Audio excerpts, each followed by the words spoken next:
Welcome, Gooner fans. This is going to be a preview transfer talk and all things Arsenal. So, obviously, just to hit things off, we know that we had the exit of Mustafi. Mustafi has now, I believe at the time of recording this, officially left the club as he goes to, Shackle. And he actually terminated his own contract. That's kind of a surprising factor to me. I didn't think he would. I didn't think that'd be something he would do. But he's done Arsenal a favour. He's done all his Gooners a favour, terminating his own contract, coming to a mutual agreement, and exiting the club. I do think he's had his moments where he's played well. But he's also got his calamitous side to him. He's been a joke. He's been a clown as well. There's two sides to Mustafi. You get the clown or you get the defender. Let's just see what Shaq will get from him. Obviously, moving on to more transfer news, we know that Newcastle have approached for Joe Willock and they want him on loan from Arsenal, which will be a good thing for his development going forward. So we'll see how that one turns out. I think he does need the game time. I don't think he's going to get it at Arsenal, especially with the likes of Smith Rowe and Martin Odegaard coming in. But Dani Ceballos, someone that we've got on loan from Madrid, we didn't terminate the loan. So that's obviously something interesting moving forward. So, obviously, when we look at some of the transfer talks that have been happening, one of the big ones that has come out from Sky Sports and obviously AFTV reporting this as well is Florian Balogun. He hasn't yet signed a pre-contract agreement with any club at the minute. So that does show some signs that he is thinking about his future. He's thinking whether Arsenal are where he wants to be. It could be somewhere where he's thinking, you know what, that's something which I want to stay. I believe in the project. I believe I will get time in the future. The problem is, obviously, if the rumours are to be believed, I don't think a fucking youngster getting 100 grand a week that's not made a single appearance in the Premier League is a joke. I don't think that demand should ever be met when you look at Smith Rowe on only, 50k a week? It's a joke to hear. And then we move on to some more transfer news. Obviously, here, even they've reported, Mustafi will be joining Shackle. We've got Maitland-Niles agrees to join West Brom. For me, this is a fucking joke. How are we allowing someone of Maitland-Niles' quality to go to West Brom? Now, I understand why he's done it, and I understand the reasonings behind it, but I just don't like it because I do think he's a player of many qualities. He can cover many positions. I think the only reason he's actually gone is because of the fact that they're going to let him play in midfield, and that's the only reason he wants to go, because he wants to prove himself as a midfielder rather than a wing back. Now, he had an opportunity, and I do think Arteta destroyed his fucking confidence when he took him out of the team when he was on the run of form. Bellingham returns from an injury, out of the team he goes. That's for me when we've seen Maitland-Niles at his worst after that. Every time he's featured, he hasn't lived up to the expectation. Yes, he's had one or two games where we're happy as fans, but overall, he's not looked the part. And then obviously moving on to talking about the big thing, the game tomorrow. This is another game where we can prove our resurgence. We can prove to be a top four team. I believe we will get the top four. I believe we will be a Premier League top four. Champions League is waiting for us. We will get into the Champions League. We've got the quality. We've got the players. All we need them is to fire. We're not far off. Even if we take a look at the Premier League table, we are not far off being anywhere near. So if we think about it, let me just get the Premier League table up and show you now. So when we look at the Premier League table, for example, we can see, you know what, we're not far off. We are in 10th. We're finally in the top half of the table. Granted, there's some teams with a game in hand or 2 games in hand. That does make a big impact. But when we look at the reality of it, with 31, we're going to the top kind of 4. We're looking at 39. So we're about 8 points away from a top 4 position. But when we look at the run of form, when we look at how we've been playing, we're not far off it. We look at the likes of Leicester. They've been dropping points. They've been winning games, but they've also dropped some stupid points as well. But they do look to be on fire. They're the dark horse of the Premier League, in my opinion. I think they and City are the ones, in my opinion, will go on to do something in the Premier League. And I think they'll be the two that go to the end. We look at Liverpool, no defensive line, and they're still firing away. They're still looking like an absolute unit of a team. No recognised centre backs, and they're still pamming teams like it's nobody's business. They're pamming teams like, yeah, we'll just go ahead and we're going to do this. So we can see, obviously, they're a threat to our top four. United are another team who are getting results from nothing. They are, they're winning games the way they used to win them. They've got Bruno Fernandes, on fire. They've got Pogba firing. They've got Rashford, who's popping up with some crucial goals for them as well. And they look to be a real big threat because they've got that mentality back where no matter what's going wrong for them, they're back in the business. They're bagging the goals. And then we look at even some of the sort of 6th to 9th. Aston Villa seem to just be a resurgence of a team. They come from basically they should have been relegated to winning the league. Not winning the league, sorry, to being a top contender in the top half of the table. So I do think there is a possibility of us getting into that top four. I do believe we'll get it, and I do believe we will be a top four team this window in this league in this season, and we'll kick on going on to the next windows, and we will rebuild. We've got on the deadwood, the toxic core, the rumour spreaders, the leakers out of the team. As much as I love Ozil, there's a lot that's come out since his transfer that just goes to prove, actually there's an element of truth to what they're saying. And Arteta famously quoting, he will deal with the leaks and the people who are spreading the rumours with the highest regard. So, and they will get the biggest of consequences. And you know what? To be fair, it looks like most of their careers are ruined. A lot of them have gone to, like, look at Socrates. He's one of the ones who was part of that core. He's gone to Olympiacos, not a big team. They're a Greece team. They're more of a retirement club or anything. Then you look at Ozil's gone to Fenerbahce. Like, how has his career gone from being one of the most decorative footballers of our time to being someone who's just excluded in football? He's gone to Turkey to play football now. Then you look at Mustafi, another player who's part of that core. He's now gone. He's gone to Shackle. It's a done deal, is what I'm hearing. Obviously with Fabrizio Romano reporting the news and breaking it. And Kolasinac was another one who was part of that group, and he's now been ousted as well. And he's a loan move, which is here or there. We could have him at the end of the season and would have to keep him, but that we'll deal with when it comes to that time. Lucas Torreira's future is still not set in stone, but let's look to the future. Let's look for how we're getting this top four, because tomorrow is going to be a key match. Even though they are sat in 14th, I don't think that tells you the reality of Wolves this season. Wolves have been a team who have absolutely fired, and they have been a team who caused the top six a lot of problems. They are the team that sits back and they counter you, home or away. It doesn't matter. But the first time when we played them, they beat us. So we need to take revenge at the Molineux. Can we do this? When we look at some of their more recent fixtures, it doesn't look great when Crystal Palace have beaten them. They drew to Chelsea, then they've lost to West Brom. They're coming into this with not great form. So we really need to be pushing on. Oh, hi there, Arsenal fan circle. Glad to have you in the chat. Let me just get your comment up there. Good window so far. We tried to get some money in the last window, but now had to terminate the contract. Well, exactly.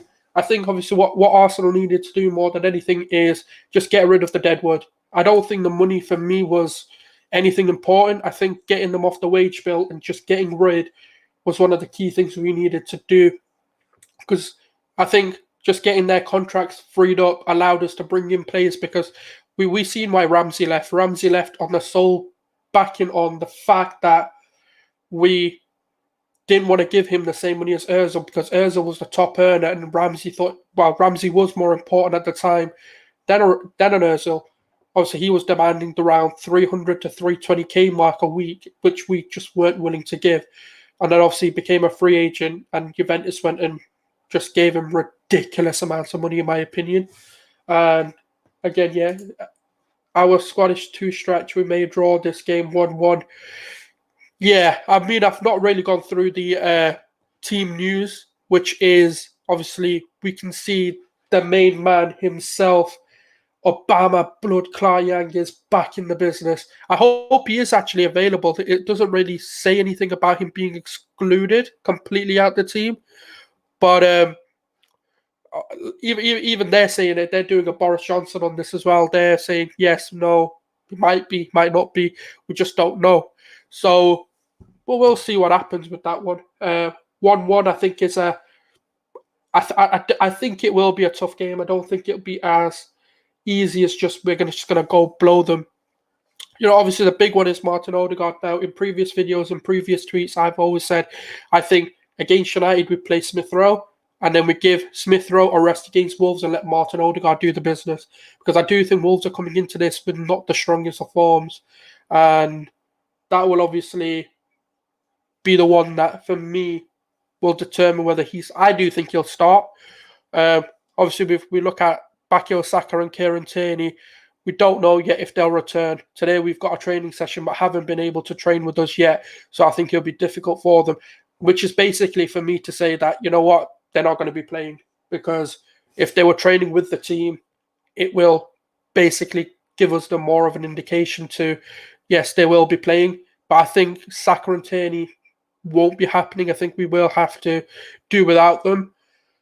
I mean, I've seen enough at United to say we can do the business. We just lack that clinical edge to actually go win the United game. Same with United. So I think on the game, it was a fair result.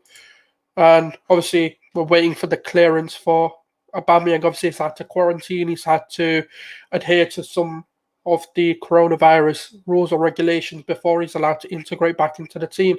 Obviously, he's not had an injury, so that's the only thing that gives me a bit of hope to him actually being played.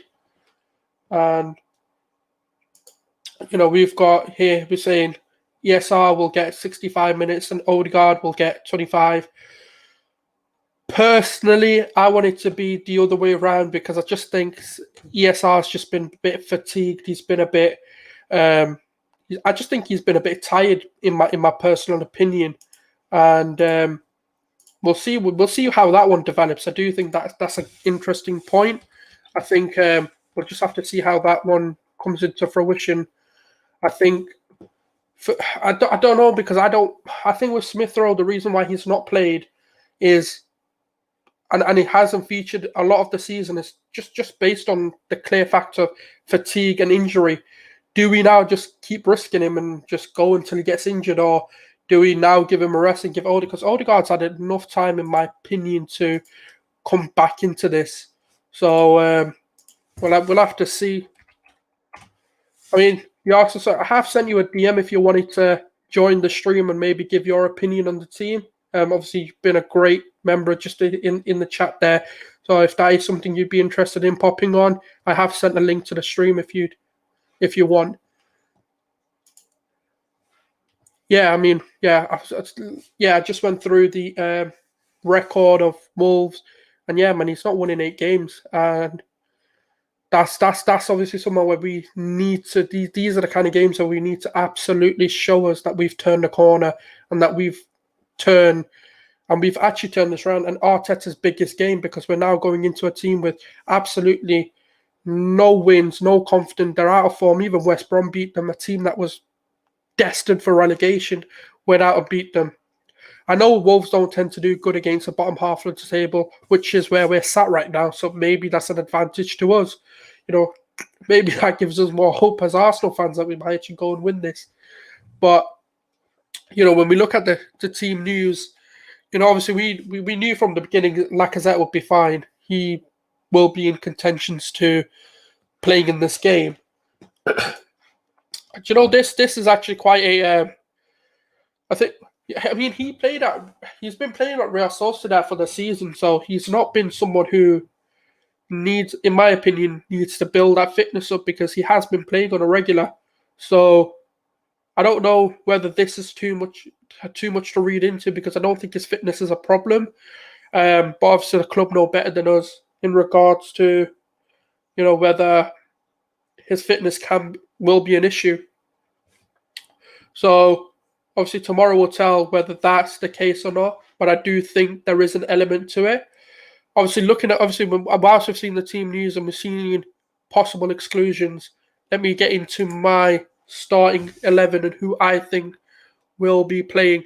I believe we will play the 4-2-3-1. It's our most dominant, it's our most dominant formation. We've had a lot of success in it. We've been absolutely smashing it playing the 4-2-3-1. We've got the balance right, which has always been the biggest thing that Arsenal have been missing.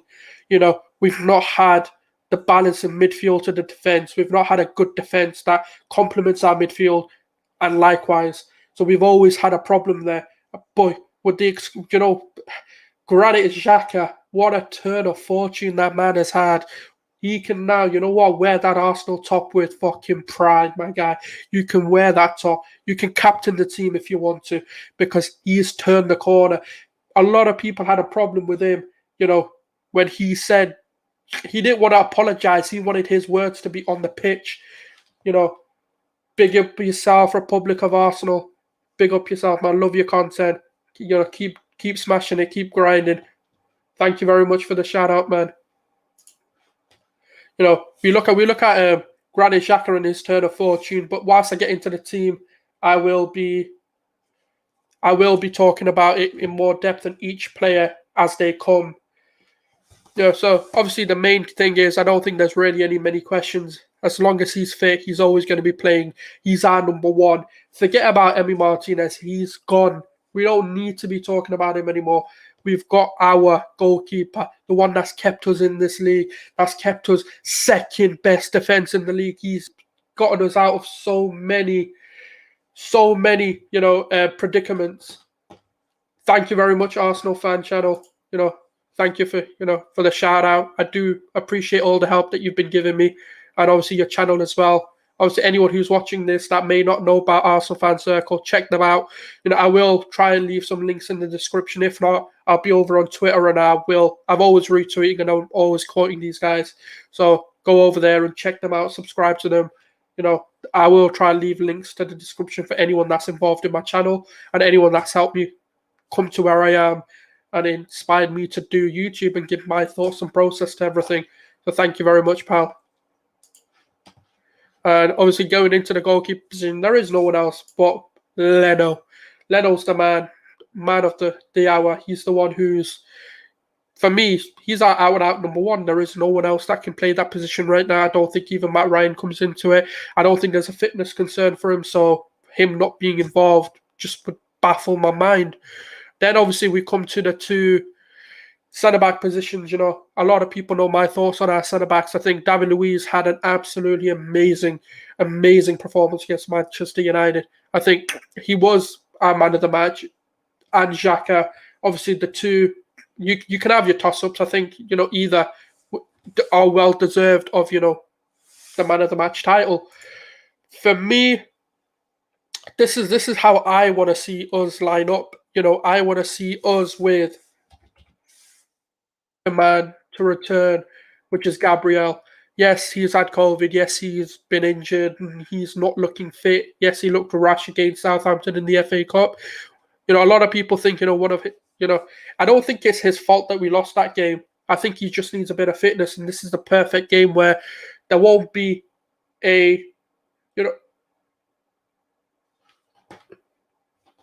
sorry, let me get this comment up.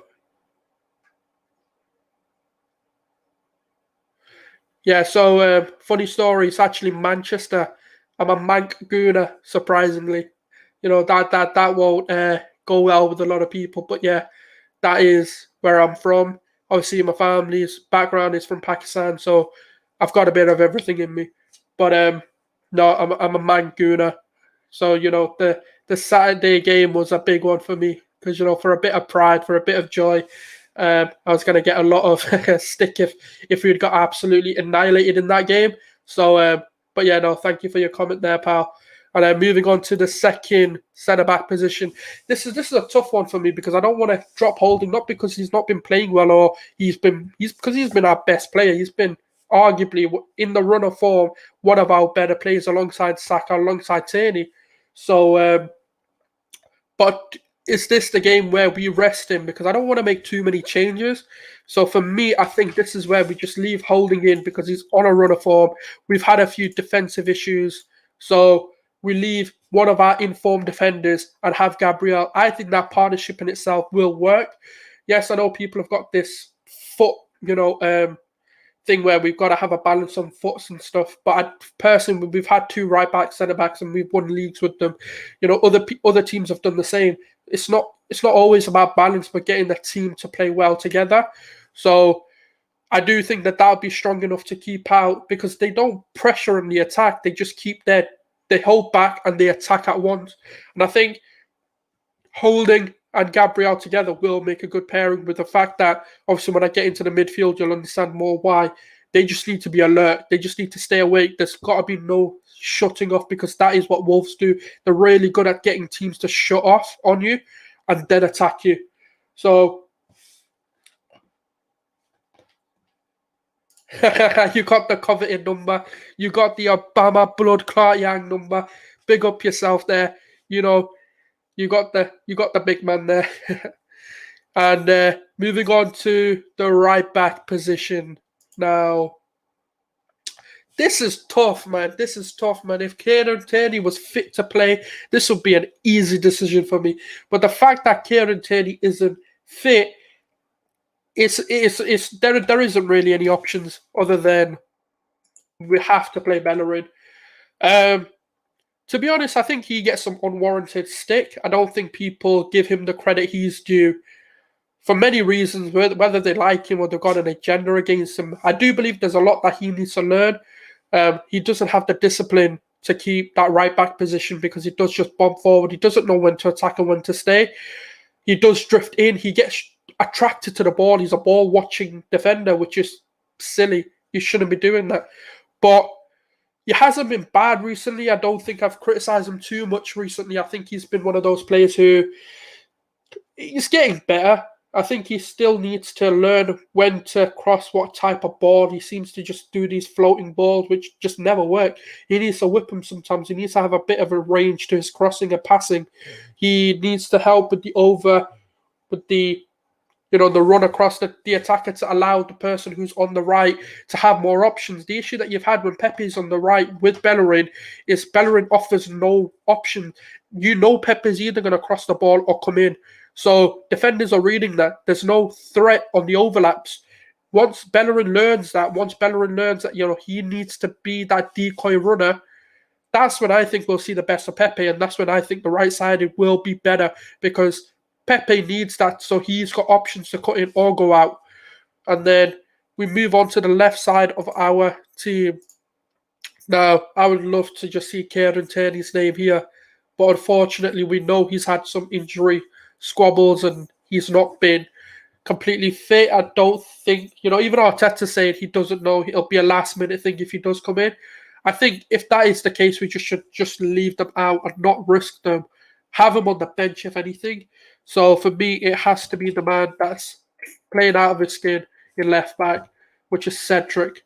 Now, Cedric has been immense considering the fact he's not a left back, he's a right back. Now, a lot of people have said, yeah, they're professional footballers, they should be able to use both their feet, but their feet are not going to be effective on the other end if they're not trained to use their left or their right. He's a right-footed player. His left foot is not going to be as good as his right. So people know he's going to cut back on it and then make a ball. But he's been immense. Some of the passing that we've seen from him has been brilliant. So when we get into the midfield, we can now see where this team starts to make itself up. For me, I think Partey, even though I do think he's in need of a rest because he did look sloppy against Manchester United, I think he gave the ball away a lot more than he normally does. But saying that, he is one of our best players in the team, on the ball and off the ball. So he's needed in a game like this, especially just to break their attack because they are going to counter. Once they get on that counter attack, they tend to go and cause some damage. Alongside him is the man of the hour. It is going to be Granit Xhaka. This guy, you know what? I'm going to say it now. You're praise has got to be as loud as your disrespect for this man because he's turned the corner around. He said, I'm not going to apologize with words. I'm going to show you on the pitch. That's exactly what this man has done. Yes, he got the red card. You know what? Red cards are part of the game. It happens. You know, we know the refereeing decisions against us. We know what happens against us. And this man has turned that corner. He's made us the side we are. Personally, I think he's one of the key reasons to our performances. Then we move on to the left-hand side. Now, this is a position for anyone, really. This could be Pepe, this could be Martinelli, this could be even Willian coming in. We don't know what Arteta's going to do. So what I would do is this. I would play Martinelli, and on the other side, I'd bring Pepe back onto the right. Reason I'd do this is because, yes, Pepe hasn't really been outstanding on the right hand side, and a lot of people say why not put him on onto the left where he's performed better, and that'll be obviously something which is better for him, beneficial for him because of the way he's been playing on the left. But for me, I just think Martinelli needs to come back. I think he's had enough of a rest to come back, and he needs to build that fitness. And this is another game where he can get 60 minutes, 70 minutes. I think he will be able to play the full game. I think that there's not been enough to say to me that he can't complete a game. And then Nico Rascla, Pepe, he's been on a mad one recently. He was unlucky against United, in my opinion. I think he's been very unfortunate not to get a goal. There were so many times where we've all been on the edge of our seats, and let me have a look at this comment here. Why is Maitland-Niles leaving to West Brom when they don't have a cover? Do you know what? That's a good question, my guy. Good question, and big up yourself. Thank you for viewing. Do leave a like and subscribe if you like what you're seeing. And to be honest, I think that's the question a lot of Arsenal fans are asking. It's why have we allowed Maitland-Niles to leave when we've got no cover? Not even just left back, even right back as well, because we are light in the wing back positions. He's a man of many positions, and I personally think it's a personal ego thing with Maitland-Niles. I think he's sat there and said, you know what, I ain't playing wing back. I don't want to play it. He's not made his intentions truly clear. I do think those words were taken out of context when he did say it. But I don't know. The answer is, Mikel Arteta is the only one who can answer that, and Edu. Because for me, I do think with the fact that we're putting right backs into left back just shows everything that we have had this season, which for me, I think it's a silly move because we've cleared out too much. I think Mustafi needed to go, Ozil needed to go, and Socrates really needed to go. And those are the places to go. I think maybe now is just a move too many and a transfer too many, because we're going to regret this one, I think. I know it's reported to be a loan and not a permanent transfer, so that gives us a bit of hope. At least he'll be back at the end of the season. I'm guessing they're believing in Bellerin and Cedric and Tierney to be fit for the rest of the season, or enough of the season, and not get injuries within the same, like Cedric and Tierney being out at the same time. I think that's what they're backing on, and they're banking on that to happen, which is just naive in my opinion. I love Arteta, I love the guy, but some of the things that they're doing, I think they're taking it a step too far. Let's have a look at this. Yeah, this is actually one of the bigger things. Is I think obviously with the Euros being announced, Maitland-Niles wants to just play football to get himself on to the big field. He's gonna want to play more just to be able to get his position in and play in the team. And obviously that's obviously going to be a key thing for a lot of players. They're going to be making the decision based on whether they can make those international appearances or not. Obviously, me and Arsenal fan circle in the comments has just been going back and forth about this one position. I don't think this is the one where we're going to agree, but that's just football for you. I don't think a lot of people agree with this position, and some people might be against what I'm about to put here, but I do think it's time to give this man, once I actually find him, where is he? Has he been added in? Oh man, he's not been added in. Oh well, I'll put a stopgap in there then. Um, it wasn't Smith Rowe that I wanted, but just seems like Odegaard's not in the in this update of the lineup. But it's between Smith Rowe and Odegaard. For me, I would put Odegaard in. I think we need to give him 60 minutes or so to you know get that fitness because these are the kind of games where teams are off form where we need to be playing our fringe players. And I think obviously Smith Rowe coming into that would be absolutely. I'll give you a shout there, pal. Just give me a moment. Yeah, for anyone who wants to follow, there's his Twitter there. I don't want to pronounce it, just a butcher name. Is it Gunnar Sahal? Um, give him a follow on Twitter. And then the position that obviously we all know, this just goes without question at the moment, the man that's linking it all together, it's Lacazette. He's the man right now that's just pulling all the strings, that's pulling all things Arsenal right now. Without him, we don't look to win. We don't look like there's going to be a lot going on.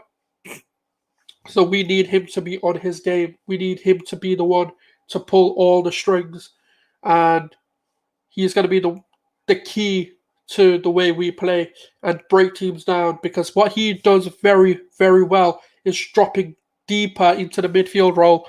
So what he does is he covers this area here very well. So when a Smith Rowe or the number 10 are attacking, it allows Smith Rowe to pop into the box and make those shadow striker runs either side of the striker, and it allows Lacazette to drop into that position. So we still always have a 10, but who gets the goal out of these two will always vary, which is what keeps defenders on their toe. And Odegaard, I hope, can be up to speed. Yeah, I think we all are. I think, obviously, for me, I've put my neck on the line on this one. I think Martin Odegaard's going to be a star at Arsenal. Even in 6 months, I think he's going to be one of the key reasons we get a top four finish. And I hope he's ready for tomorrow. I want to see this man. I'm so excited. I'm a La Liga fan. I've watched this man play, and he's incredible. He's a talent to watch, honestly. And I know this is just me going off on one, but he is really, really is a talent that we need to be playing. And yeah, I mean, these two roles are crucial to the Arsenal team. And when we look at, obviously, this is the 11 that I would pick. I think I'd put Odegaard in personally, and that's the only thing I would do. Yeah, I think he fits in because the number 10 position is one of those where you don't need to be on top of your game, but you need to have enough in your basket and enough talent in your basket to be able to do a few things. I've seen enough of him to suggest why he will fit into the Premier League. He's got quick feet. He's got an immense passing range. He can get out of trouble. He doesn't mind tight spaces. He's been pressed, and he's a very press resistant player. My only issue with Bruno Fernandes, who people have been raving about, is the fact that when you press him, he doesn't seem comfortable. But Odegaard's quite an opposite player. Yes, it's La Liga. Maybe it's a totally different intensity to the Premier League. That's why he may not fit in. But I think he's got enough. He can pass out of problems. He can skill out of problems, dribble out of problems. He's got an immense shot on him. He can score outside the box, which is one of the key things that will always, because we're missing now. We're not getting goals from midfield. Yes, Smith Rowe and Saka have now been turning up with a few goals. And Partey and Xhaka give us a good base. Exactly. They hold well. They know when to attack, when to defend, and they're just brilliant together. They've been an absolute unit for us, and they've showed us why we need them there to play. Because when El Neni comes in, we can already see the drop off quality. This is not me slating any of our players, but it's just we can see when these two aren't playing how we crumble because the midfield isn't strong, it isn't good, it isn't dynamic. Because we've seen Partey make those driving runs from midfield. Let me have a look at this. Do you believe that Arsenal are going to back? Oh, everything for me suggests they will, but I don't know because obviously I do want to make a video on the financial structure of Arsenal and how Arsenal handle their finances, because it is a topic to be discussed. It's difficult because we're what we call a self-sustaining model, which means we have to make the money to be able to spend it. We can't just spend money. The only time we've done it, I believe, it's for the party signing when Frankie actually said, "Here's the 45 million, go buy him. If that's what you really want, go ahead and do it." I think what Arteta's showing us is he needs to be back to be able to go and push further up. Now, a lot of Arsenal fans have said that, Arteta has come out and said, no matter the team, we want to compete. We've got to be winning league titles. Now, you know what? When you're first at a job, everyone's excited. We do it as well as fans. We get so excited and we say random stuff. Like Martin Odegaard, look at that. We're raving about that sign. We're saying stuff that we never thought we'd say about a new sign, but we're saying it. We're putting our chests on it. We're putting our heads on the line on there. So Arteta, I believe, will be back because I think him and Edu have got a brilliant relationship. They backed him on the Ozil to the end, to the death. That could have been a situation of Emery, where Emery said, "No, I don't want Ozil to play," and who won that battle? So we can see that there are elements to what Arsenal are doing that suggest he will be backed. I hope that answers your question if there is any clarity that you need. But obviously, talking about the finances and whether he'd be back is such a long topic. It's such a draining topic as well, which I don't have all the facts and figures up at the moment. I'll just have to be digging through that. So I will make a video of that, something that interests people. And if it gathers interest, I will definitely get spreadsheets and facts and figures for people who want to essentially talk about this topic and are interested in how the business structure of a football team works, because it's complex. It's not a straightforward. It's an organization with multiple sources of income and multiple sources of revenue that they branch off to different things. Yes, the club is right behind Arteta, and I'm extreme. Exactly. I've heard a lot of fans saying they don't believe in the process or they don't see a process. Now, I disagree entirely, because how can we not have a process and have the second, best defense in the league? That doesn't come by coincidence. It comes because we've got a process. We've got tactics in place to suggest that. We've seen 2-3 different pairings put together and still have good performances. We've taken the deadwood out of the team. I don't think Socrates was a bad defender, but he just didn't fit into the mold of what we were trying to do. I do think, he's shown enough to be backed. I think, sometimes what happens is managers don't get back because they're not showing enough. And that when you give them a certain level of player, they don't utilize that player well enough. Like, say, for example, Pepe. Emery ruined that signing because he signed, Pepe. Well, he wanted Zaha, but he got Pepe for 72 million. And at no point did he really look like the player we signed. So the board were like, we're not going to give you the money. We're not going to back you as much as you think you're going to get backed. The same thing happened with Mourinho at United, where he asked for a centre-back, but because they gave him Lindelof, they didn't want to get him a centre-back because they said that, look, we've already spent 30 to 40 million pounds on Lindelof and you've not gotten anything out of him, so why should we back you? And when we look at, obviously, the team as a whole, can we truly, as Arsenal fans, sit there and say we have not improved? Because the league, for me, the league's a lie. Yeah, where we're standing in the league is a fucking lie. Yes, we've not been good enough. Yes, we've not won the games, but we're definitely good enough to get a top 4 finish, a European Cup this season. Europa League could be ours. And, I know we're playing in 2 weeks' time and this could get clipped and I'll be all over, the internet for saying that. But I truly believe we're going to go ahead. We're going to win a Europa League. And we should be getting a top 4 finish with the team that we have, because we've improved immensely. Yeah, I'm with you on that. I don't believe it until I see it. But do you know what? I'll give you some hope on this. We've signed Aubameyang, we signed Lacazette, we signed Partey, we signed, obviously Martinelli wasn't a big signing, but he's become a big signing. We've got Martin Odegaard. Yes, it's a loan move, but it shows ambition. We've signed Pepe for 72 million, breaking our record. So it shows that the board are willing to back the right man. If they show enough to the board, they're willing to back them. The biggest, I think, obviously with coronavirus and how the finances have been taking a hit, it just goes to show that it's going to be a tough window. It's not easy for it. Even United aren't spending money. Real Madrid aren't spending money. You've got, oh yeah, that's a good point. I completely forgot. Yeah, we got Gabriel in this window too for 20 million.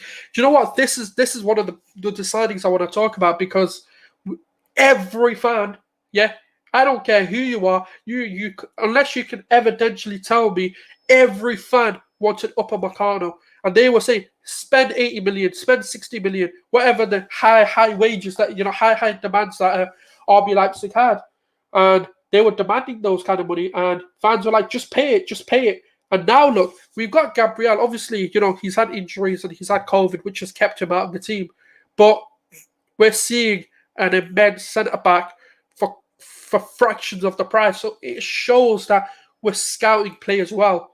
We're starting to see the mold of players that we want to bring into Arsenal and the culture we want to build. Because yes, Upamecano's got a chip on his shoulder, which is what I've always said. We need players with a chip on their shoulder to come to Arsenal, because I don't want to see proven players. I don't want to see people who've gone there, done that, because we've done that. We've done that with David Luiz. We've done that with Willian. We've done that with Panacek. And you know what? It 50-50 works. It works when it wants to work, and then it fails when we need them to step up. So I don't want to be seeing any of that. I just want to see young, unproven talents coming through. And I think the word backing a manager is subjective, because I could say that Arteta and Emery were backed, but then you could have a difference of opinion on that because you don't believe they were. Because both of them got superstar signings. Nicolas Pepe was the most coveted player in Europe when we bought him. So that just suggests, a level of backing now. That's obviously a subjective approach to take, whether someone thinks they were backed or not. And then obviously Arteta in his first summer window got Thomas Partey, who's a superstar signing. Yes, granted, he had a release clause and we knew exactly what we needed to do to go and pay for that, but it still shows a level of ambition that we've not seen at Arsenal before. We've to get those superstar signings, we've had to wait seasons upon seasons. We've had to win something, and then we see it. So it's a difficult one, really. Let me just have a look at a few more of these. Partey.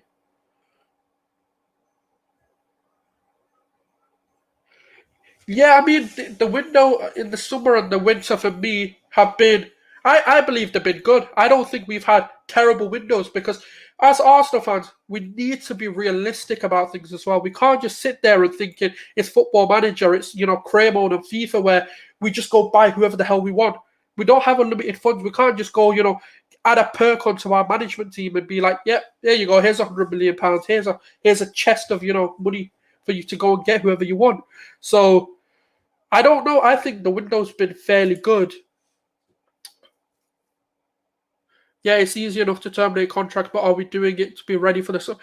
Now, yeah, I believe we are. I believe what we've done in these sort of, you can call them two windows, in the summer and the winter, is get rid of players we needed to get rid of, because we freed up, I believe it's around 600 to 800,000 pounds a week off the wage bill.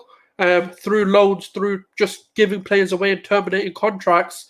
Obviously, Edu, aka Terminator, coming through with it, and he's been terminating left, right, and centre. I don't know. I think obviously this is a question which can't really be answered, because I can sit here and say yes, he's going to be back because of everything we're seeing, but on the flip side of everything, we can sit there and say, well, the past has showed us that these managers don't get backed.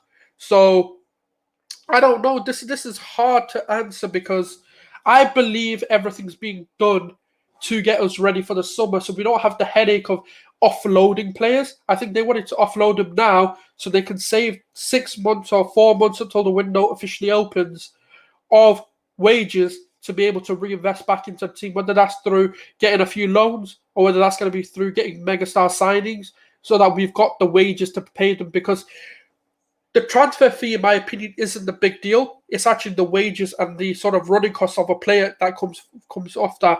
So I don't. It's tough, but I do think we are. In my personal opinion, I think we're getting ready for the summer, and I think I'm not going to say be excited like Josh Kroenke said to us when we had the tour in America, but I do think we're getting ready, and I think Arsenal fans just show a little bit more of optimism, and let's just be a little bit excited about what's to come, because we're seeing a transformation already. We've seen that they're skimming down the process from the corporate to the manager. The managers and the coaches have more of a say who comes in. And we have a comment here.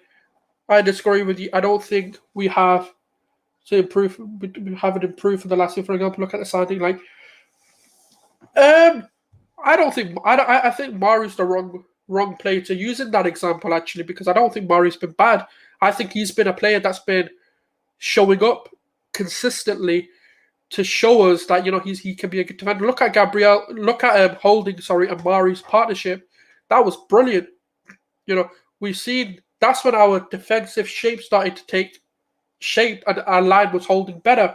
So I disagree with the Mari thing. Obviously, Willian. I don't even want to talk about Willian because it's just he's a disease, man. He's just shit. He is absolutely shit. I don't know what we were thinking buying him. I don't know why we got him. I'm gonna admit I was one of the players I was one of the fans that said I understand the signing. I don't agree with it. I don't disagree with it either.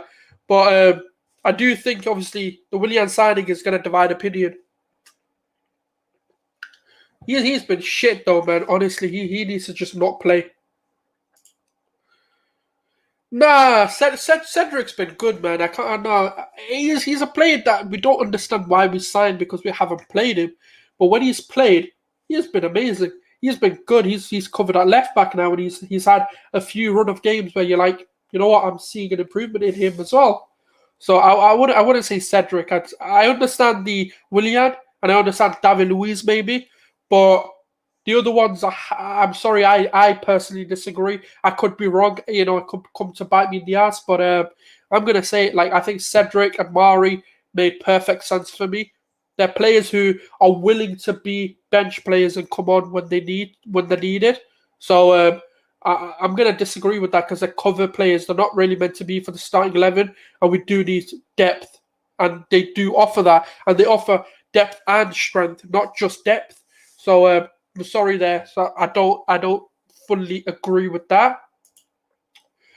Mario's been good, but Willian has been quite bad. Not every exactly. You hit the nail on the head there. You can't.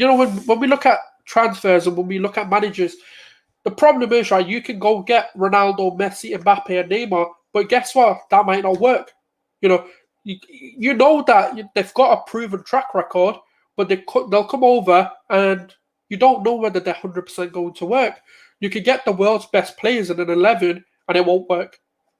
So sometimes, you know what, not every transfer goes the way but I think with the Willian one, why a lot of people disagree with it, why people don't like it, it's just simply because he's done it all. Has he got the motivation to play? Because 200 and I believe it's 20k or 200k a week salary, it looks like an Ozil situation where he's willing to sit at home and not play and just wait his contract out. It's a retirement contract for him. He doesn't give a shit what he wins. I don't think he's got the ambition to want to play for the club. I didn't think Cedric was going to be good, but right now he's been. Yeah, exactly. I was the same. I thought it did make sense at first, but then when you start to diverge into it, we needed a right back cover. What top class player is going to come to a club to be on the bench? I've had discussions with the likes of Van Aanholt coming into Arsenal, and people have said, why not get Tarek Mitchell? Now, the problem with that is Mitchell's playing first team football. He's not going to want to come to, yes, it's a bigger club, but downgrade to the bench. It's a predicament all clubs have, and it's one of those where we don't know. We don't know whether, having those backup players are going to be the ones that divide opinion. We never bought Cedric to replace Bellerin. We wanted Cedric to push Bellerin, which recently it seems like he has done. My problem with Mari is that before he joined, he was always, I think that's the story of Arsenal. We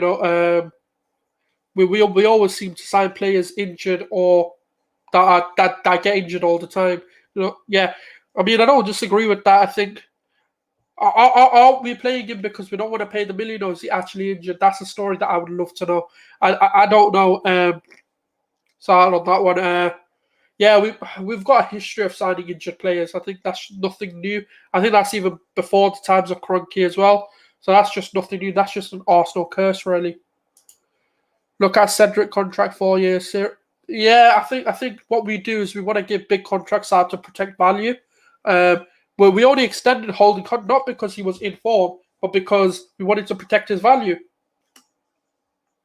You know, he was one of those players who started to pick up form. Why not protect the value? Because he was going to go for about, I think, 15 to 20 million to Newcastle. Why not protect that with a 6-year extension? A lot of people may not have liked that extension or didn't understand why Holding got a contract given, but when we're moving away from the oh yeah, it's the last year of their contract. Now let's give them let's get to the table and sign a new contract. So I think what they want to do now is just offer those big contracts just so they can protect the value. Even if it comes to year 3 and 4, they could get maybe £4 or £5 million for a player, or even a couple of £1 million for a player. So I think that's why they do it. I don't think that's a too big of a deal. I'm not bothered by the contract. The only one I am bothered by is William because he just hasn't done anything to prove it, and we're stuck with him now. I see what you mean. Hopefully, Mari will have good runs in the team now. Yeah, I mean, I think all Arsenal fans are hoping that, we want Mari to be playing. We want him to be performing well. So that should be an interesting one to see. 4-year contract is well, exactly. Yeah.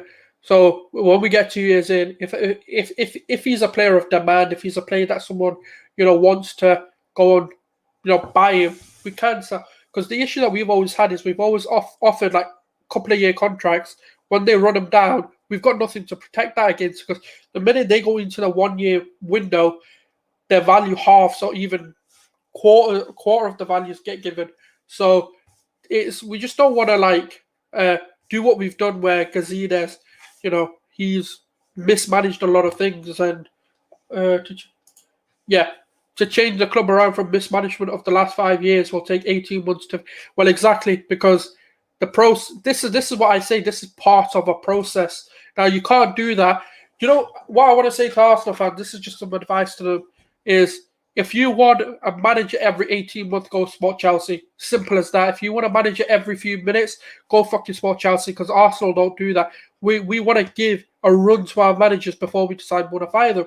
Now, obviously, it's gonna take a long time to fix the problems of the old, because it was from the time of Wenger all the way to now, we're still having problems. We can see the problem Ozil's caused.